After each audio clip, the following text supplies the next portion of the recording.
Welcome back to the channel. If you have ever asked the question, bro, what are you swinging at? If you've ever posed that question and you wonder how a hitter can swing at a pitch that is nowhere close to the zone, like, why are you swinging at that? This video is for you because I'm going to answer that question as I'm going to show you how one of the best hitters in the league can swing at balls that end up in the other batter's box consistently. I just matched up with Trevor Story and it was a really high quality sequence of at-bats. I'll show you how one at-bat plays into the next at-bat, plays into the third at-bat, and how you can run a string of pitches throughout the course of a game. But you'll only get that if you hit that subscribe button right now because this video is for subscribers only, so I'll give you a second to do that. So as I said, I matched up with Trevor Story. In my opinion, he's one of the best hitters in the league. Doesn't get a lot of attention. He plays in Colorado, but the dude can really swing it. So when I'm looking at Colorado's lineup, it's him and it's Blackman to me that are the two most dangerous hitters. And so it's a fun at bat. You know, you're matching up with guys that are at the highest level, the top of their game. I feel like I'm at the top of my game, so it's always fun. Let's dive into this at bat because the first pitch sets the tone for the entire 3 at bat series. So let's draw a strike zone right here and we'll run through it. I got some overlays in here, so let's check it out. All right, first pitch cutter ends up down here. Now this is the first inning of the game and I locate this pitch perfectly. This one pitch set the tone for the entire game, for the entire rest of the pitches that I threw to him, because I've now proven that I'm going to throw something with a certain shape, a certain look to it that ends up in the strike zone. All right, so first pitch, we get ahead. The next pitch is a waste. So if you watch the trajectory of this pitch, it's never in the zone. It just starts off away and it ends up away. But I want you to look at where this ball bounces. All right, keep this spot, this kind of how far left that is in mind, because we're going to get some swings on that later after we do a couple different things here with the ball. So 1-1, this is just a waste pitch at this point.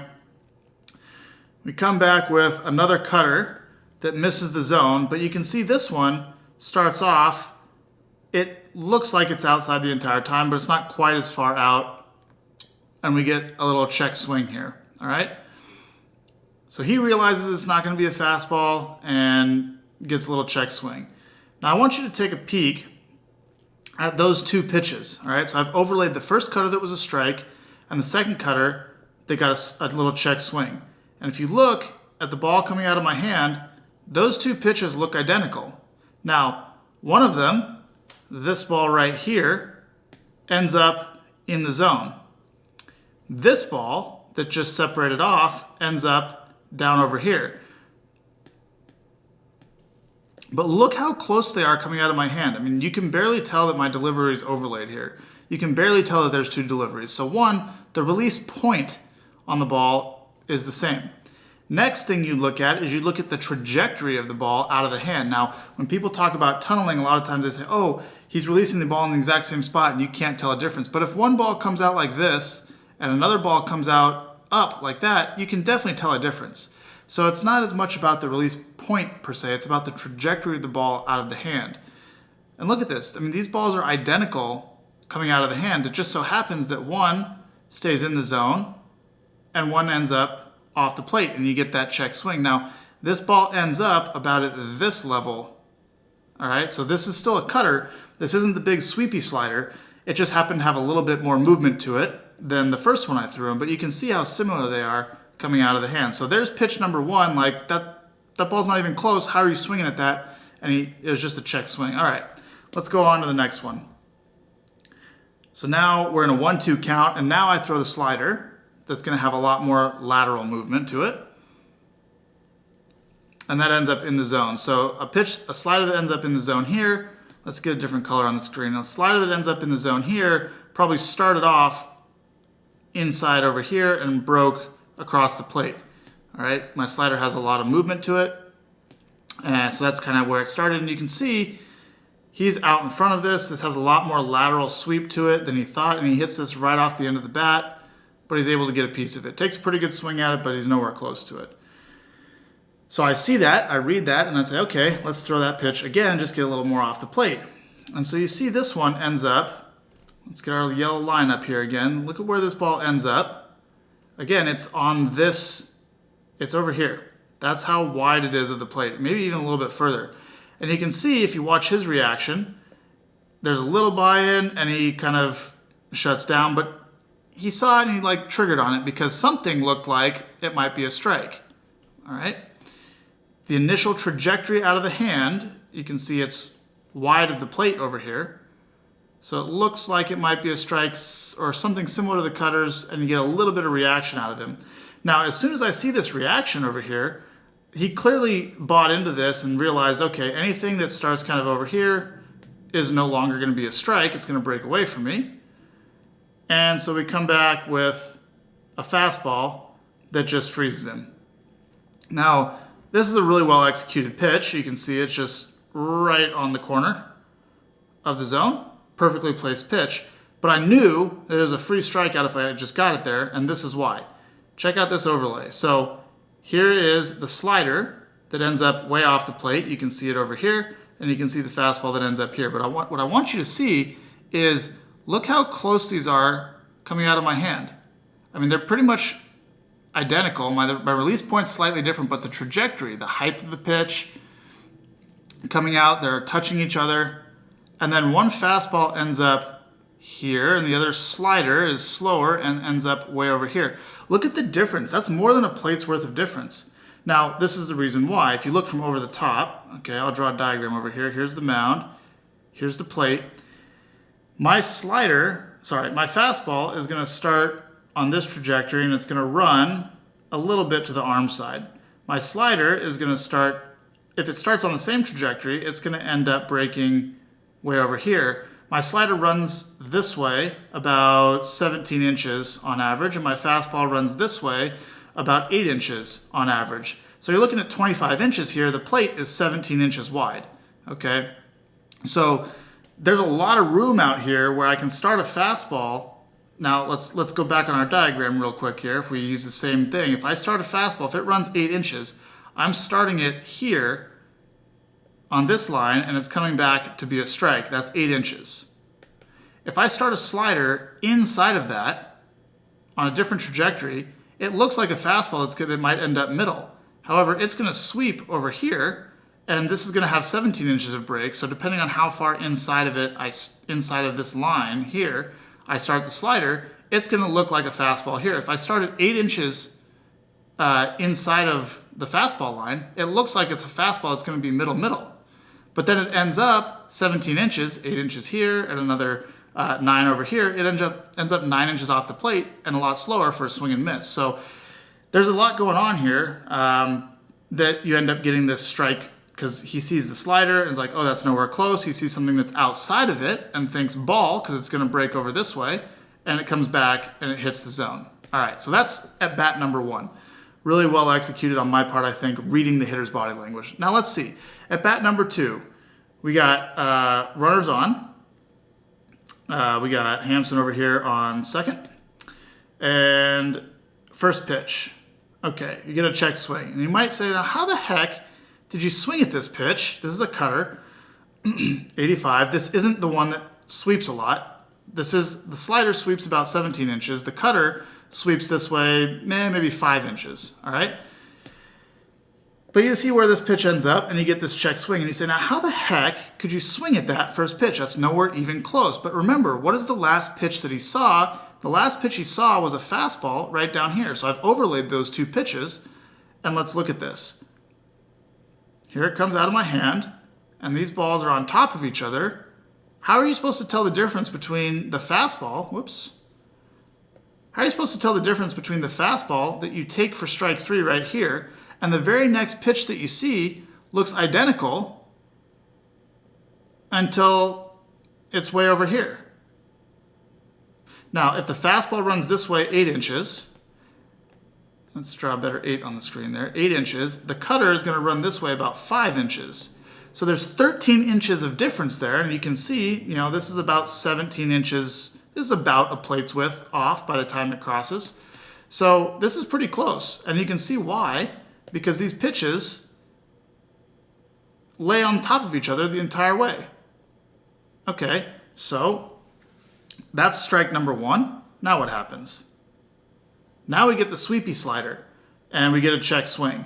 And everyone's pointing, hey, he swung. Will's asking, hey, did he swing? The umpire's like, I'm just looking here. I'm frozen. What am I doing?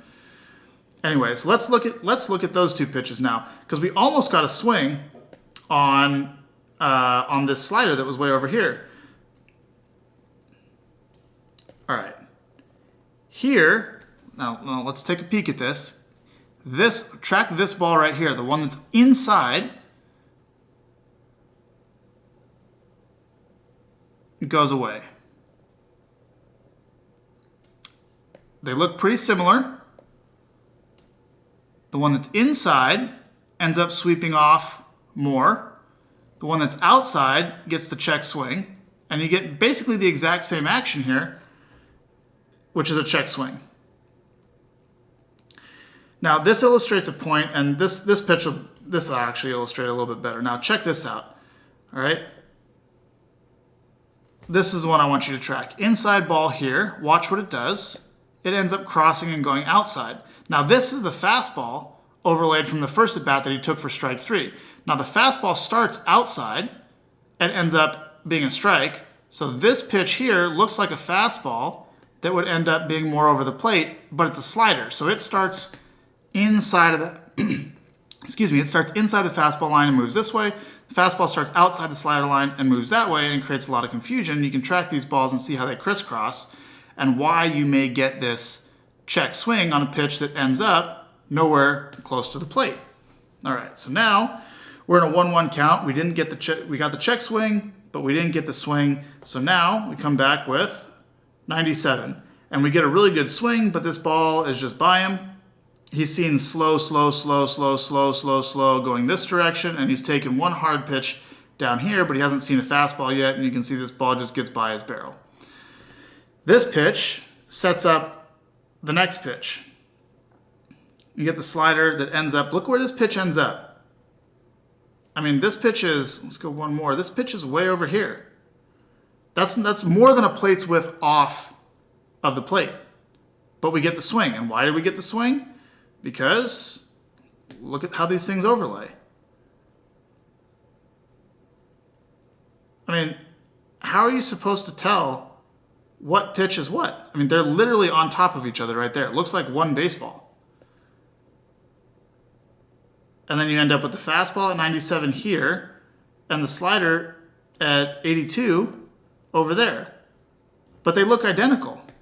Now I'll just play this for you so you can see how quickly it happens. So that's how you get a swing on a pitch that's more than a foot, more than a plate's width, probably about 2 feet off the plate. So now we go into bat number 3. He's seen cutter for a strike over here. That kind of got him swinging because it set the tunnel, it set the lane. And he's seen a bunch of slow stuff over here, but he has seen 2 fastballs here and there that prove that I'm going to throw a fastball out there for a strike. So here we go. Slider, we get the miss. Bad slider. Now this is the first real mistake that I've made in this sequence. This slider just kind of pops up. So you can see this trajectory, this up trajectory, looks way different than the pitch before, which had more of a flat trajectory. So what I mean by that is if you look at it from the side, here's the mound, here's the plate. If you're looking at this, the first pitch kind of comes out like this and then breaks down. The second pitch kind of starts up this way and breaks down a little bit, but you can see this little hump in it. And that's going to be important for the last pitch of this at bat because I showed him a little bit, he got a read on the slider. So anyway, here we go. There's the first pitch. Now we get this bad kind of humpy slider. There's another really good one. Again, you can see this trajectory just comes out flat, looks just like a cutter that ends up in the zone here, looks just like a fastball here, and looks just like the sliders that are ending up over here and the other cutters that are ending up over there. Just living in this one tunnel all game and get the bad swing. And then here I am. I was like, okay, I've nailed this tunnel enough. I have a really good feel for where I'm at. I point to my eye, say, I'm going to get this punch out with one eye open. I point to it, let him know, and I come back to throw the slider.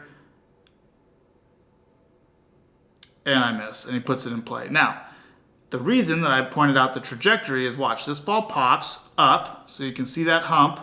It's kind of going up above Will's mask and then coming back down into the zone. If this pitch is down here or at this level, it's probably a swing and miss. Right, he's out in front of it and he gets it kind of off the end of the bat, but because it's up here, it gives the bat a way to reach it. Now, let's draw a really crude diagram right here. Here's a hitter's arms and here's the barrel. So you have a certain distance from his body, which is over here, to the end of the barrel. Now, if the pitch is up by his shoulders, you can see how far the barrel can reach. Now, if the pitch is down here, like, the barrel is only so long, it can't quite reach this pitch down here. So when the pitch is elevated at this height, it's a lot easier to get the barrel on it, and he still barely got it. He got it right off the end of the bat. If this ball is down just a little bit more, this diagonal distance is too much, and that's where you get the swing and miss. So if you go back and you look at this pitch right here,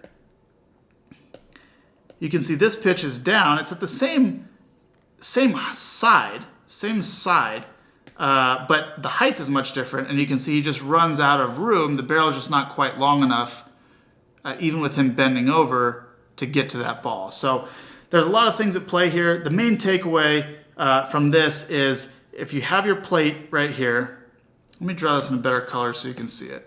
Here's red.